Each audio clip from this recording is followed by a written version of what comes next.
लगातार ये इस प्रकार के कार्यक्रम आयोजित करवाते हैं, संयोजन करते हैं उनका श्री रणजीत पवानी जी और डायरेक्टर गोविंदे जी और आप सभी उपस्थित मीडिया के सभी मित्र, सभी हमारे पत्रकार मित्र, सभी छायाकार बंधु, इलेक्ट्रॉनिक मीडिया, प्रिंट मीडिया, मैं आप सभी का आज इस कर्टन रेजर के कार्यक्रम के अवसर पर आप सभी का मैं अपनी ओर से स्वागत करता हूँ, आप सबका अभिनंदन करता हूँ।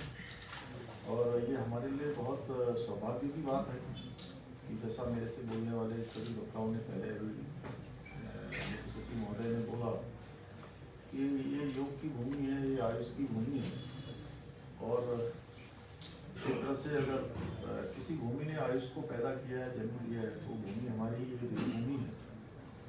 और यहाँ पर इस प्रकार का कार्यक्रम होना हमारे लिए बहुत ही सौभाग्य की बात है कि जो 12 से 15 दिसंबर तक 4 दिन तक चलने वाला ये विश्व आयुर्वेद कांग्रेस और आरोग्य एक्सपो में अनेक विषयों पर चिंतन होगा, मंथन होगा, चर्चा होगी, संवाद होगा। आपस में हमारे सभी विशिष्ट जन जिन्होंने अपने अपने क्षेत्रों में अनेक विशेषताएं आयुर्वेद के क्षेत्र में हासिल की हैं, उन सब के अनुभव आपस में शेयर होंगे और निश्चित रूप से वो एक नया मुकाम हासिल करेगा और इससे पूरे आयुर्वेद को भी आगे बढ़ने में मदद मिलेगी। और अच्छी बात है, हम सबको मेजबानी का अवसर मिल रहा है जिसमें 58 देशों के 300 से भी अधिक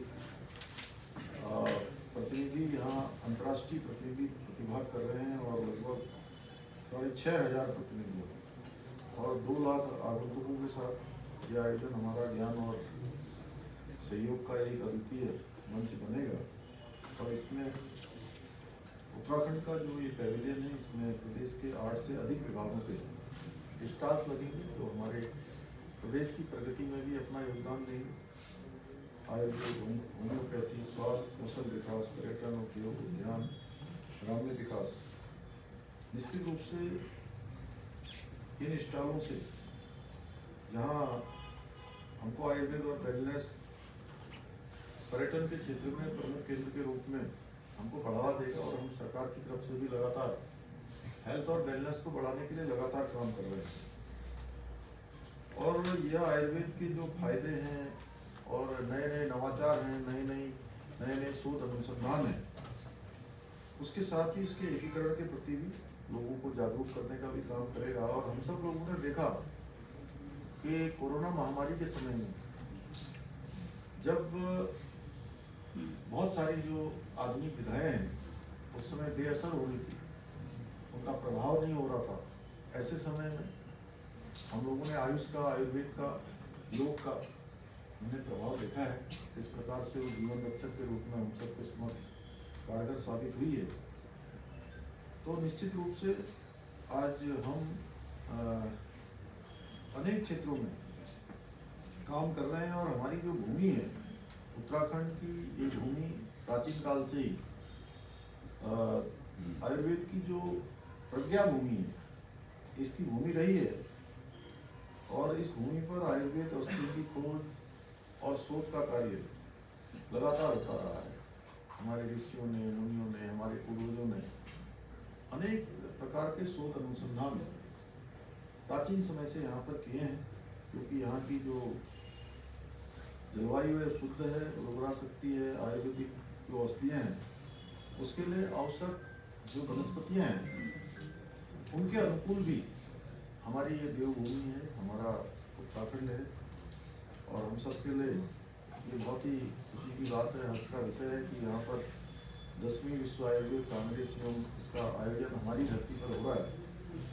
और निश्चित रूप से यह आयुर्वेद का होने वाला एक कार्यक्रम ये केवल भारत में बल्कि संपूर्ण विश्व में आयुर्वेद के द्वारा स्वास्थ्य के क्षेत्र में अलग जगाने, नए अनुसंधान लाने में और जो मंथन होगा, चिंतन होगा, बात होगी, उससे एक अमृत निकलेगा और वो आयुर्वेद की अलग पूरे विश्व के अंदर जगाने का काम करेगा। और हम राज्य के अंदर भी बहुत सारे कामों को आगे बढ़ा रहे हैं, जैसे कि आज देश के दूसरे प्रदेशों में हमारे आयुर्वेद के क्षेत्र में अनेकों काम हो रहे हैं। लेकिन सच में ये विषय हमारा है, हमारी देवभूमि का है, हमारी इस हिमालय का है, यहाँ के वनों का है, तो ये हमारा विषय है और हम इसको प्राथमिकता से लेंगे। हर दृष्टि से हमारा प्रयास होगा कि जैसे हम सभी क्षेत्रों में आज हमारा राज्य आगे बढ़ रहा है और हमको अनेक क्षेत्रों में, भारतवर्ष के अनेक क्षेत्रों में देश के अग्रणी राज्यों में शामिल होने का अवसर मिल रहा है, चाहे वो विकास के मानदंड हों, चाहे आज रोजगार के मामले हों या निवेश के मामले हों, स्टार्टअप के क्षेत्र में हो, ईज ऑफ डूइंग के क्षेत्र में हो, हर क्षेत्र में आज हम अच्छी तरक्की कर रहे हैं और हमारा नाम अच्छे राज्यों की सूची में आ रहा है। और जो भी हम काम कर रहे हैं वो पूरे देश के लिए उदाहरण भी बन रहे हैं। आदरणीय प्रधानमंत्री जी ने भी अभी 9 नवंबर को राज्य स्थापना दिवस के अवसर पर विकास की जब उन्होंने बात करी थी तो उन्होंने कहा था कि देवभूमि उत्तराखंड में विकास का महायज्ञ चल रहा है और बहुत सारे ऐसे हमने निर्णय भी लिए हैं, जो निर्णय लिए हैं वह भी ऐतिहासिक हुए हैं, जो दूसरे राज्यों के लिए भी आज उदाहरण बन रहे हैं। चाहे हम उसमें नकल के कानून की बात करें या समान नागरिक संहिता का विधेयक हमारा जिस प्रकार से यहाँ पर बन गया है, ऐसे अनेकों कानून भी, अनेक निर्णय भी आज विकास की दृष्टि से भी आज हम नीति आयोग की जो रैंकिंग है सतत विकास के लक्ष्यों को प्राप्त करने की, उस नीति आयोग की रैंकिंग में भी हमको पूरे हिंदुस्तान में पहले नंबर का पहला पायदान हमको प्राप्त हुआ है। हम पहले स्थान पर आए हैं। ये हमारे लिए बहुत प्रोत्साहन भी है और आगे के लिए हमारे लिए चुनौती भी है।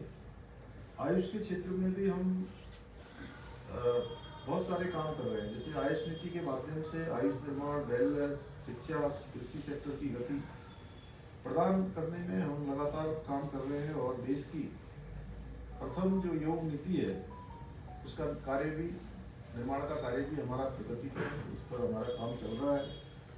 राज्य में 3 नए 50 शैय्यायुक्त आयुष चिकित्सालयों का निर्माण कार्य भी हमारा प्रगति पर है। उसमें टिहरी में है, कोटद्वार में और टनकपुर में 3 जगह पर 50 शैय्या के अस्पताल हमारे निर्माण कार्य उनका निर्माणाधीन है। राज्य में आयुष आधारित 300 आयुष्मान आरोग्य मंदिरों में की स्थापना का काम भी पूरा किया जा चुका है।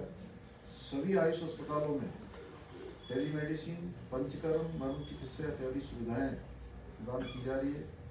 राज्य के 150 से अधिक आयुष चिकित्सालयों में NABH एक्रेडिटेशन प्राप्त कर चुके हैं और ये सब उपलब्धियां हमारी लगातार हो रही हैं और भी हम नवाचार और इनोवेशन की तरफ पूरी तरह से हमारा ध्यान है।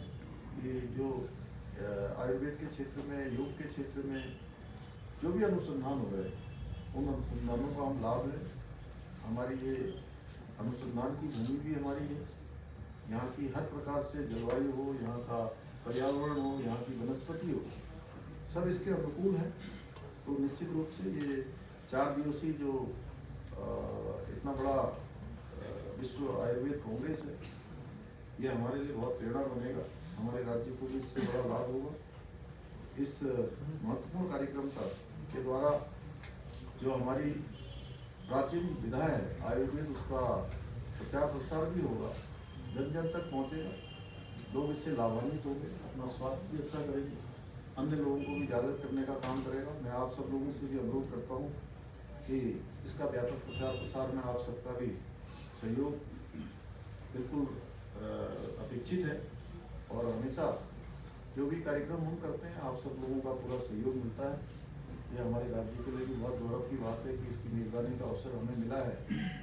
हमारा पूरा प्रयास होगा कि ये हर दृष्टि से आने वाले जो हमारे प्रतिनिधिगण हैं वह भी एक अच्छा अनुभव लेकर जाए और हमारे राज्य के बाहर जाकर ब्रांड एम्बेसडर के रूप में वो काम करे।